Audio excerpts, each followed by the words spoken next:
Gothic 1 has one of the best tutorials in gaming. Here's why. Imagine you enter a fantasy world, of which you know almost nothing about except for a few general rules which apply in both the real world and the new one you're part of. You're a prisoner. There's not much else known except for the fact that you're sentenced inside a large prison with an impenetrable barrier. A prison which may grant you a long life worth living, or a short, fruitless one. You're given a task right before you're swiftly thrown in, a task which you're told holds great rewards if brought to completion. The first person you come in contact with punches you, but the next one is friendly enough to help you get back up. The friendly face, which you keenly remember, tells you more about the place you've just arrived in, as well as guide you on what the next steps in your journey could look like. Your instinct tells you to follow him, but given the fact that your first few seconds were met with a punch to the face, you know better than to proceed further unarmed. This is how the first 30 minutes in Gothic 1 felt like when I first played it as a kid. No pop-ups, no loading screen tips, no map or minimap to tell you where you need to go. You're left to find out on your own which path suits you best. Gothic managed to find a very interesting way of presenting its world to the players. A way which feels both immersive and quite intuitive if you as a player really let yourself get captivated by its gameplay. Nowadays, when starting a new game, you're often shown all sorts of written tips, pop-up tutorials, or even fourth-wall breaking dialogues, which kind of pull you out of that world, even if it's just for a little bit. It's a quick way to get the player accustomed to the world and how the controls work, but it can usually steal away 30 minutes or more of the player's time, right when it's most needed for a good, first impression. While there's nothing wrong with doing it that way as well, I feel like there are other more immersive ways this phase can be tackled. This is what I want to talk about in this video. Let's take a look at how Gothic 1 does it. You start a new game, and you're shown the cinematic intro which gives you an idea about the world you're about to enter.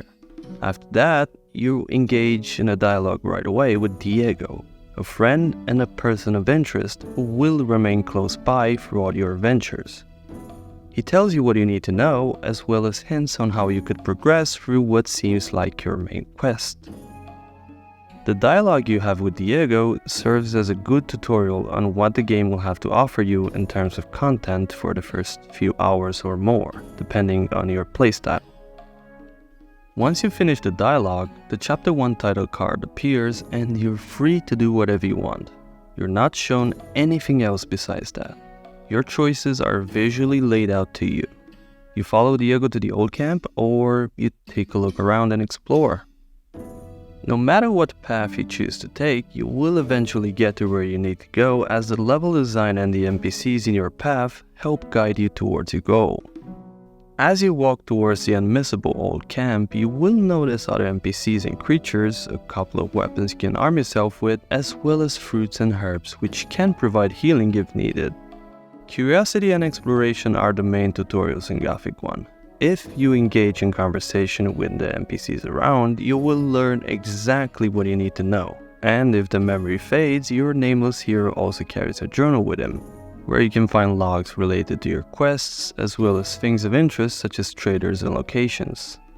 For example, after your chat with Diego, you come across two guards up on a small gate. You climb to them and ask them about procuring a weapon to protect yourself. The guard tells you, "There should be some old weapons by the derelict mine further down the canyon." You look around where the guard told you to, which is just ahead, and you find a pickaxe. It's not much, but it's something. The two hunters you meet on the way to the old camp are not a good example of how tutorials are immersively integrated inside the dialogues, as they share a good bit of information about the combat as well as a way to orient yourself with the help of a map. But they don't give you one, unfortunately. Where do I get a map? Ask the people in the old camp. There's a cartographer living there. Maybe you can steal one of his maps. If you manage to do it, take one from me as well. They talk about how the scavengers attack, and what you can do to increase your chances of surviving them. I always found the way they've explained the whole process pretty nice. Here's what they have to say. Scavengers, that's what we call the big birds, should be attacked one after the other. It's easy to lure single scavengers from the pack. If you come too close, they'll become irritated. After a while, they'll storm in your direction. At this point, you should be waiting for them with a raised weapon. If you manage to strike the beast before it hits you, you have to keep fighting. Then you'll be able to defeat the creature without being hurt yourself. If it hits you first, well, just don't let him. And the best part is that it's actually accurate. This is exactly how the scavengers behave and how you can actually take them down easily. Once you arrive to the old camp, you will probably have a solid idea on how to play the game, as well as things you'd want or need to do. The more you engage in conversation with the different NPCs, the more the world seems to open up different possibilities. Inside, Diego shares more information about your potential admission into the old camp. You need to make friends, and you need to learn new skills, get stronger. Gothic 1 features a classic RPG system where you can gain experience by killing monsters or people and completing quests. Gain enough XP and you level up, obtaining 10 skill points, which can be used to get stronger, more dexterous, or learn new skills. When you spend skill points to learn something new in Gothic, I always found it nice that the NPCs actually explain the process and what changes those skills bring. For example, as you walk around and talk to people inside the old camp, you'll most probably come across Caddy, the arena master. He's a skilled fighter and naturally a good teacher. He can show you the ways of one-handed combat, but here's how he explains it. I want to improve my handling of one-handed weapons. That's a good decision.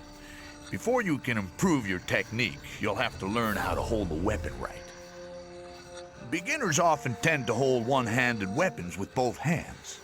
Now, don't even start getting into that habit. It'll do you no good. Hold the weapon with one hand, blade up, and keep swinging it. You have to learn to harmonize your weapon's swing with your own movements. That'll make you faster in the attack. If you keep in mind what I've taught you, your fights will be more elegant and a lot faster in future. Oh yeah, one more thing. Some hits cause more damage than others. As a beginner, you don't stand much of a chance making critical hits. But the further you progress, the better you get. The old camp is a relatively safe place, provided you play by the rules of its inhabitants, but eventually you will have to head outside the camp and go around the colony. How do you know where you are? How do you get back if you get lost? The first thing that comes to your mind is most probably a map, right? Well, it's exactly what the nameless hero eventually asks Diego when you further talk with him, as he sends you towards the tasks. Where can I find the old mine? Go to Graham. He's a cartographer. Tell him that I sent you and that you need a map. It'll show you the way to the mine. He lives to the left of the north gate. When you first start playing Gothic, you don't own any maps, and the one that Graham gives you, if you choose to obtain it for this particular quest, only covers a small part of the colony map. If you desire a full map, you will of course have to either purchase it or obtain it through more stealthy ways. If you've made it this far, you will most probably have a good knowledge of the world you're in, possibly a couple of new skills and maybe even a map. You've completed the indirect tutorial the game has been showing you so far without even realizing it. Now, while all of this sounds nice, it wouldn't be fair of me not to mention the downsides as well. Gothic 1 is an old game, and a rather buggy one if the appropriate fixes are not applied before playing. The combat system does take some getting used to, and it may prove frustrating even with the proper knowledge and practice. The menus themselves are not very intuitive, and just like the combat, may need a couple of attempts just to get how they work. It's not a perfect game by any means, but I was around 10 years old when I first played it, and somehow I managed to learn it rather quick, while I barely even knew basic English words, so it's not something that's hard to master either. They say that in advertising, it's very important to catch your client or user's attention within the first few seconds, maybe even minutes.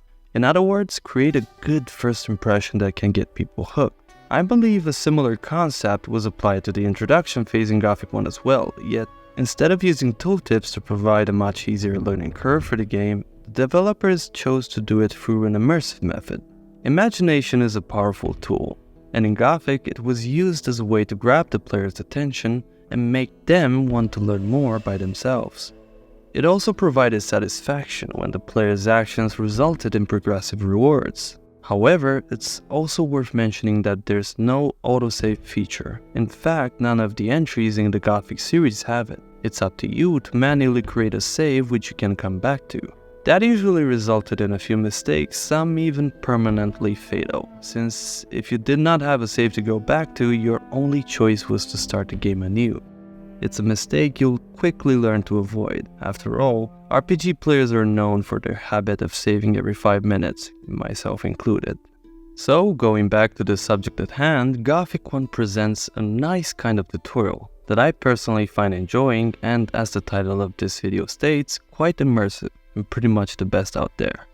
There's much more in this game to talk about, and that's left for future videos to explore, if you decide to stick around and subscribe. After all, we've only covered about half of the first chapter in the game, and there's much more to unfold. I suppose most of you watching this video have played Gothic 1 already, and it's a pretty niche game, mostly popular in Europe. But if you haven't played it and you've made it this far, something about it must have piqued up your interest.